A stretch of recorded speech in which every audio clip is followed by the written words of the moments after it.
2027 test சாம்பியன்ஷிப்புக்கு இந்தியாவுக்கு அதிக வாய்ப்பு இருக்கா என்னன்னா சொல்றீங்க அப்படின்ற மாதிரி எனக்கு தோணுச்சு. ஆனா இந்தியா 5வது இடத்துல இருக்காங்க.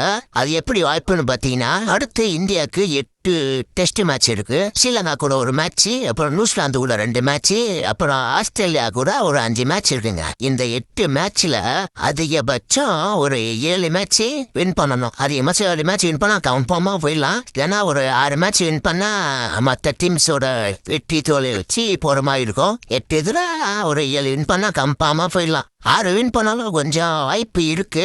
அது பார்ப்போம் என்னன்னு கொஞ்சம் பார்த்தாதான் தெரியும் எப்படி ஆடுறாங்கன்னு தெரியல இந்த மேட்ச் தான். ஏன்னா ஏற்கனவே பார்த்தீங்கன்னா டெஸ்ட் மேட்ச் கொஞ்சம் தோத்து தான் பார்த்தீங்கன்னா ஒரு மேட்ச் அப்படி வின் பண்ணி 5வது போயிட்டாங்க. எப்பயுமே இந்தியா ஃபர்ஸ்ட் இல்லை 2வது இருப்பாங்க. இந்த வாட்டி தான் பார்த்தீங்கன்னா இப்படி ஆயிடுச்சு, கொஞ்சம் 5வது தள்ளப்பட்டாங்க. சரி பார்ப்போம், இந்தியா அடுத்த 8 மேட்ச்ல 7 மேட்ச் வின் பண்ணாங்களான்னு கமெண்ட் பண்ணிட்டு போங்க.